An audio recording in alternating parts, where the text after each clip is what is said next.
बच्चों, कनेक्टेड में आपका स्वागत है।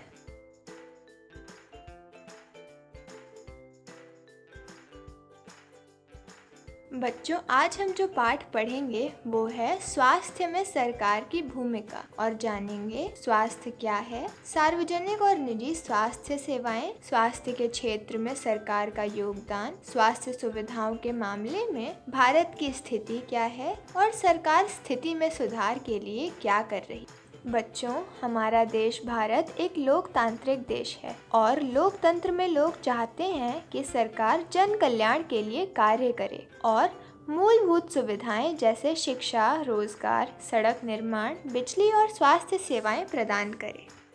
तो बच्चों, चलिए सबसे पहले जानते हैं कि स्वास्थ्य क्या है। स्वास्थ्य केवल बीमारियों और चोट से बचाव ही नहीं है, बल्कि बहुत सी ऐसी बातें हैं जो स्वास्थ्य को प्रभावित करती हैं, जैसे कि इस कोलाज में दिखाया गया है। स्वस्थ रहने के लिए हमें साफ पानी, प्रदूषण रहित साफ वातावरण के साथ साथ ही अच्छे भोजन की भी आवश्यकता होती है।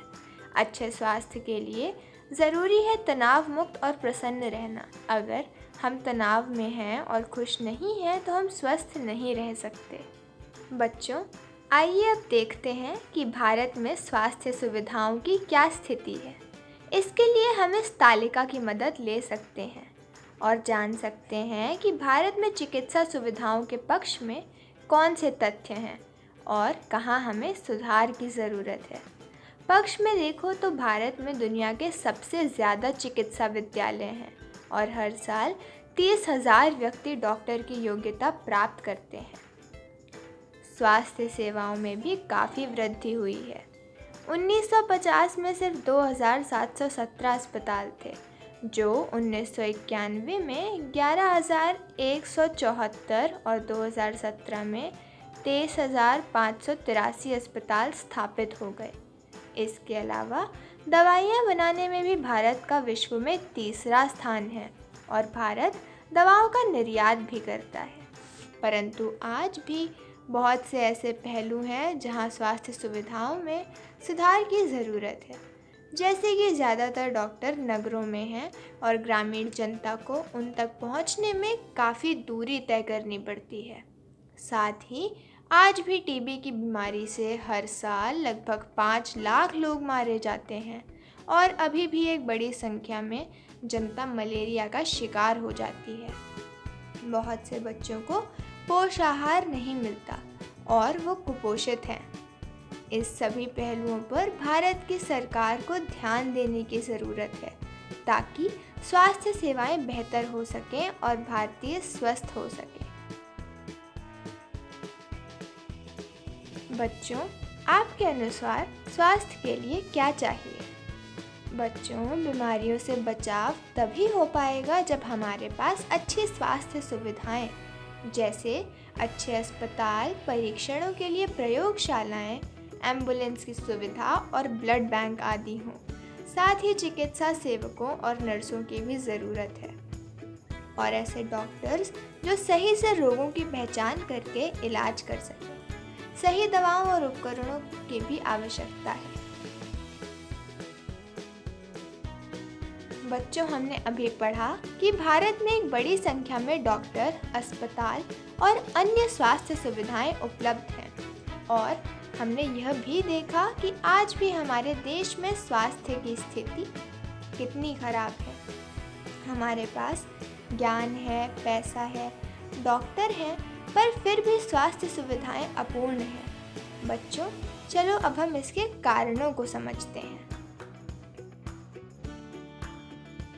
बच्चों, अब हम हाकिम शेख की कहानी द्वारा भारत में चिकित्सा प्रणाली को जानते हैं। हाकिम शेख पश्चिम बंग खेत मजदूर समिति PPKMS के सदस्य थे। ये पश्चिम बंगाल में खेतीहर मजदूरों का एक संगठन है। 1992 में इनके साथ एक दुर्घटना हुई। उनको एक सरकारी अस्पताल में ले जाया गया, पर वहाँ बिस्तर खाली ना होने के कारण इलाज नहीं हुआ। एक अन्य अस्पताल में उनके इलाज के लिए डॉक्टर और उपकरण नहीं थे। आज सरकारी अस्पतालों में उनकी भर्ती नहीं की जा सकी। आखिर में एक निजी अस्पताल में उनका इलाज हुआ, और हाकिम शेख का काफ़ी पैसा खर्च हो गया। इसके कारण से उन्होंने कोर्ट में मुकदमा दायर कर दिया। चलो बच्चों, अब एक चित्र आधारित कहानी को पढ़ते हैं जिसका शीर्षक है एक इलाज का खर्च। ये कहानी है अमन और रंजन की। रंजन के परिवार के पास काफ़ी दौलत है, पर अमन एक साधारण परिवार का है। एक बार दोनों को एक साथ वायरल हो जाता है और दोनों अपनी अपनी बीमारी के दौरान अस्पताल में हुए अपने अनुभव की बात करते हैं। रंजन ने बताया कि उसका इलाज एक निजी अस्पताल में हुआ था, जो एक अच्छे होटल की तरह था। वहाँ संगीत बज रहा था। डॉक्टर ने बहुत से टेस्ट करवाए। ब्लड टेस्ट के समय नर्स उसके साथ बात करती रही, जिससे उसे कोई दर्द ही महसूस नहीं हुआ। और बाद में डॉक्टर ने कुछ दवाई दी और आराम करने को बोला। पर इस सब में दवा और डॉक्टर की फीस आदि के लिए काफ़ी पैसे खर्च हो गए। वहीं अमन ने बताया कि उसको इलाज के लिए उसके घर वाले एक बड़े सरकारी अस्पताल में ले गए। उसको भी ब्लड टेस्ट के लिए बोला गया। वहाँ टेस्ट वालों की एक लंबी लाइन लगी हुई थी। बुखार में उसको 4 घंटे तक लाइन में खड़ा रहना पड़ा और उसको 3 दिन बाद रिपोर्ट मिली। फिर उसका इलाज हुआ, परंतु उसके पिता के ज़्यादा पैसे इसमें खर्च नहीं हुए थे। बच्चों, अब तक हम जान चुके हैं कि स्वास्थ्य सेवाएं 2 तरह की हैं, सार्वजनिक और निजी स्वास्थ्य सेवाएं। सार्वजनिक स्वास्थ्य सेवा में सरकार द्वारा खोले गए अस्पताल और स्वास्थ्य केंद्र आते हैं। यह अस्पतालों की एक पूरी श्रृंखला होती है, जो गांवों से शहरों तक होती है और आपस में जुड़ी हुई होती है। यहाँ साधारण से लेकर विशेष देखभाल की सभी बीमारियों का इलाज होता है। ग्राम स्तर पर एक स्वास्थ्य केंद्र होता है, जिसमें एक नर्स और एक स्वास्थ्य सेवक होता है, जो सामान्य बीमारियों का इलाज प्राथमिक सेवा केंद्र के डॉक्टरों की देखरेख में करते हैं। इन प्राथमिक सेवा केंद्रों के साथ ही उनके ऊपर एक जिला अस्पताल होता है। शहरी क्षेत्रों में बहुत से सरकारी अस्पताल होते हैं। ऐसे ही अस्पताल में अमन का इलाज हुआ था और एक विशिष्ट अस्पताल में हाकिम शेख को ले जाया गया था। बच्चों, सार्वजनिक स्वास्थ्य सेवाओं को सार्वजनिक इसलिए कहते हैं क्योंकि नागरिकों को अच्छी स्वास्थ्य सुविधाएं देना सरकार का कर्तव्य है और अपने इस कर्तव्य को पूरा करने के लिए सरकार बहुत से स्वास्थ्य केंद्र और अस्पताल खोलती है और खोल रही है। अब सवाल ये है कि इन अस्पतालों को चलाने के लिए धन कहाँ से आता है? बच्चों, ये धन कर के रूप में जनता देती है। सार्वजनिक स्वास्थ्य व्यवस्था में इलाज मुफ्त या बहुत कम पैसे में हो जाता है। इससे गरीब लोगों को इलाज मिल जाता है। साथ ही ये स्वास्थ्य सेवाएं बहुत सी बीमारियां, मलेरिया, टीबी, चिकनगुनिया, हैजा आदि की रोकथाम के लिए भी कार्यरत हैं। ये कार्य लोगों की मदद से होता है। लोग अपने आसपास सफाई रखकर और कूलर और छत आदि में पानी एकत्रित ना होने देकर मदद करते हैं। बच्चों, बताओ हमें कर क्यों देना चाहिए? हमें कर इसलिए देना चाहिए क्योंकि हमारे दिए कर के पैसे का उपयोग सरकार हमें बहुत सी सुविधाएं देने के लिए करती है, जैसे शिक्षा, सड़क निर्माण, रोजगार और स्वास्थ्य आदि। साथ ही इस पैसे का उपयोग सरकार प्राकृतिक आपदाओं जैसे बाढ़, सूखा आदि में लोगों को राहत पहुंचाने में भी करती है, ताकि ज़रूरतमंद लोगों की मदद हो सके। इसके अलावा देश के विकास, अंतरिक्ष, परमाणु और प्रक्षेपास्त्रों आदि कार्यक्रमों के लिए भी सरकार इस पैसे का उपयोग करती है। बच्चों, अब हम समझेंगे निजी स्वास्थ्य सेवाएं क्या हैं। हमारे देश में बहुत सी निजी स्वास्थ्य सेवाएं हैं। बहुत से डॉक्टर के अपने दवाखाने हैं। गांवों में आरएमपी यानी पंजीकृत चिकित्सा अधिकारी होते हैं। शहरों में बहुत से विशेषज्ञ डॉक्टर होते हैं जो अपने निजी अस्पताल चलाते हैं। बहुत सी अन्य स्वास्थ्य सुविधाएं जैसे एक्सरे, अल्ट्रासाउंड आदि भी मिलती हैं। साथ ही जगह जगह पर दवा की दुकानें मिल जाती हैं। इन सभी निजी स्वास्थ्य सेवाओं पर सरकार का कोई नियंत्रण नहीं होता। ये निजी तौर पर चलाई जाती हैं। बहुत सी बड़ी कंपनियां भी इस कार्य को कर रही हैं, पर हमें इन सेवाओं को प्राप्त करने के लिए बहुत धन व्यय करना पड़ता है। बच्चों, क्या हमारे देश में सबके लिए समान स्वास्थ्य सेवाएं उपलब्ध हैं? नहीं। आज जबकि बहुत से अस्पताल हैं, दवा की दुकानें हैं, परंतु ये सार्वजनिक नहीं है। बहुत से लोगों को सिर्फ निजी सेवाएं ही मिलती हैं। साथ ही दवाएं बहुत महंगी हैं और सब लोग इनको नहीं खरीद पाते। लोगों को इलाज के लिए ऋण लेना पड़ता है।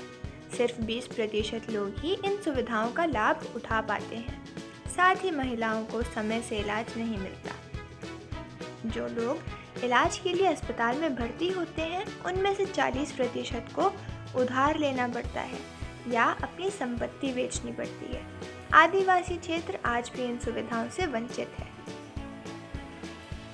तो बच्चों, इस तरह से हमें पता चलता है कि हमारे देश में आज भी स्वास्थ्य सुविधाएं सब तक नहीं पहुंच पाई हैं। सरकार का कर्तव्य है कि वो नागरिकों को और जो सुविधाहीन हैं उनको अच्छी स्वास्थ्य सेवाएं प्रदान करें और इस दिशा में उचित कदम भी उठाएं। क्या यह हो सकता है? आओ केरल का उदाहरण देखें। 1996 में राज्य सरकार ने बजट का 40% हिस्सा ग्राम पंचायतों को दे दिया। इसके कारण से साफ पानी, शिक्षा और स्वास्थ्य के क्षेत्र में कार्य किए गए। आंगनबाड़ियों के कामों को सूचित किया गया और स्वास्थ्य केंद्रों पर भी ध्यान दिया गया। कुछ समस्याएं आज भी हैं, जैसे कि दवाओं और अस्पतालों में बिस्तरों की कमी, उनको दूर किया जाना चाहिए। बच्चों, अब कोस्टा रिका का उदाहरण देखें।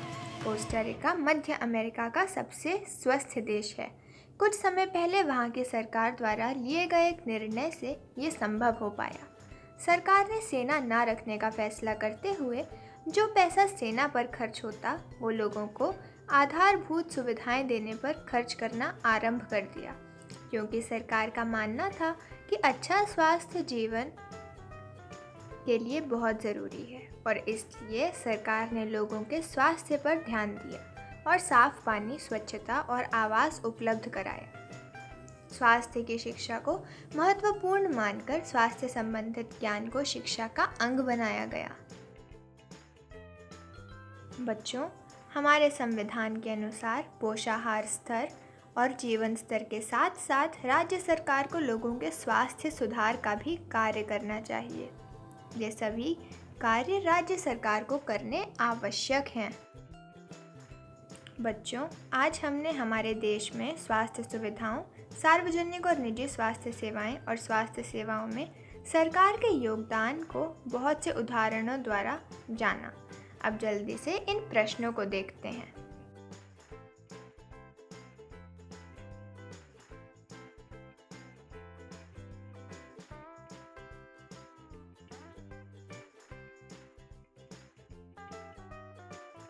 चलो बच्चों, अब वास्तविक उत्तर देखते हैं।